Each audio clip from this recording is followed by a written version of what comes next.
Hey guys, it's Annie from carstereochick.com, and I am helping out Tommy this week with his double Alpine Type E 12-inch box and his MRPM 500. Tommy wrote to me and let me know that he's had this set up and it sounded great, but recently he's not getting as much output as he used to, and we're trying to figure out what happened. So one thing I wanted Tommy to check was to make sure the box was perfectly sealed, because he did mention that the amplifier was mounted to the box. I don't really like to do that for a couple of reasons. One, it breaks the seal.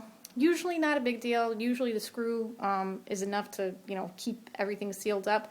But the big thing is if that box moves, it can pull your wires and it could pull your ground loose. So that's one thing I definitely would want you to check, is to make sure that the ground has not shifted, because that will affect the amplifier and the output. And eventually, if you have a bad ground over a long period, it can damage the amp. So definitely make sure that ground is good. Next thing, I'm going to show you how to check the actual subwoofer.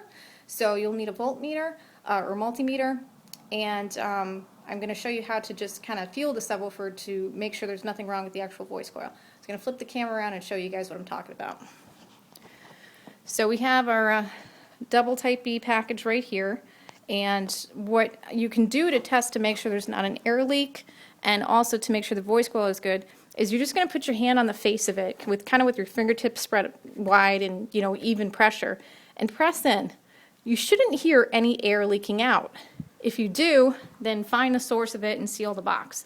The other thing that allows you to test is to make sure the voice coil is good. If you feel resistance or it feels stiff and rigid and kind of gritty as you push down, then your voice coil is probably going. Totally seized up voice coils, you can't even press it in at all. So at that point they kind of smell too, so you should have a good idea that they're probably toasted. But otherwise, if it feels good, let's go ahead and measure with the multimeter and make sure that the resistance is still good. So we have our multimeter set to the ohms position right there, and we have our probes, and this is the back of the box. So I'm going to go ahead and hook up the positive probe to positive, negative to negative, and let's see what we get. So it's hovering, which is okay. Usually kind of fluctuates a little bit, but you see it kind of keeps going back to that kind of around 3, 4. So it's good. If it's close to what the resistance should be, then it's good.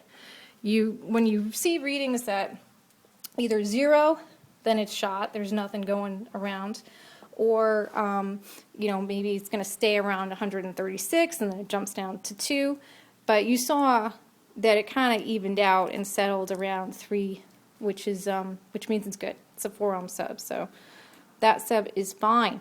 But that's another way to check to see if your sub is bad. So make sure that the resistance is reading close to what it should be. Make sure that it feels good pressing in and out. There's no grittiness, no resistance. Moves in smoothly, moves out smoothly. And also, just make sure the box is sealed. Make sure your ground is good. And let me know. Maybe, the other thing too is just shifting the position of the box.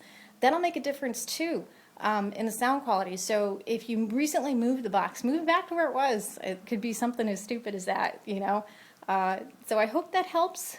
If not, let me know. I hope that helps somebody else too. Take care, guys.